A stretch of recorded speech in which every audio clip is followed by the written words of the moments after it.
અમદાવાદમાં એક સાથે 34 વાહનો બળીને ખાખ થયા। ટ્રાફિક પોલીસે ડિટેન કરેલા વાહનોમાં અચાનક આગ લાગી। ઓઢવ રિંગ રોડ પાસે ટ્રાફિક પોલીસે ડિટેન કર્યા હતા વાહનો। પોલીસ ચોકી પાસે રખાયેલા વાહનમાં લાગેલી આગ ફાયરની ટીમે કાબૂમાં લીધી। આગ લાગવાનું કારણ જાણવાની દિશામાં પોલીસે તપાસ હાથ ધરી છે। આગ લાગી કે પછી લગાડવામાં આવી એ તપાસનો વિષય છે।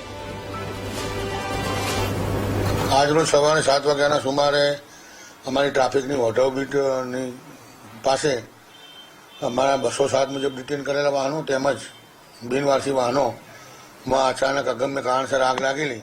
એમાં 34 જેટલા વાહનો બળેલા અને નાનું મોટું નુકસાન થયું છે।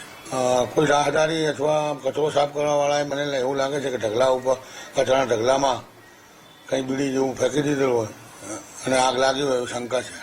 હાલ અમે FSL ઓઢવ પોલીસ સ્ટેશનમાં જાણવા જોગ દાખલ કરેલી છે અને FSL અધિકારીને સ્થળ ઉપર બોલાવેલ છે।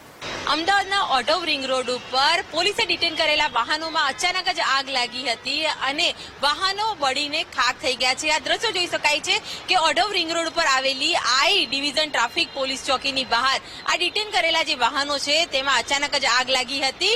34 જેટલા 2 વ્હીલર અને એક 4 વ્હીલર ના જે વાહનો જે છે તેમાં આગના કારણે મોટું નુકસાન થયું છે। ખાસ તો આગનું કોઈ ચોક્કસ કારણ જાણવા નથી મળ્યું, પરંતુ FSLની ટીમ ઘટના સ્થળે પહોંચીને તપાસ શરૂ કરી છે। પોલીસે પણ ફાયર બ્રિગેડની મદદથી આગ ઉપર કાબુ મેળવ્યો છે, પરંતુ જે ડિટેન કરેલા જે વાહનો છે, જે લારી જે છે તેમાં પણ આગ લાગી છે। ખાસ તો આગનું જે કારણ શું છે, ખરેખર આગ લગાવવામાં આવી છે કે કોઈ કારણસર આગ લાગી છે તે એક મોટો સવાલ છે। હાલ FSLની ટીમ આગના કારણને લઈને તપાસ કરી રહી છે, પરંતુ એક સાથે જે 34 થી 35 વાહનોમાં જે આગ લાગી ગઈ છે તે એક મોટું સવાલ ઉભું કરી રહ્યું છે। જોઈ શકાય છે કે 2 4 વ્હીલ જે છે તે પાર્ક કરેલી છે તે પણ આગની લપેટોમાં આવી ગઈ છે, જ્યારે 2 વ્હીલર તો ખાખ થઈ ગયા છે।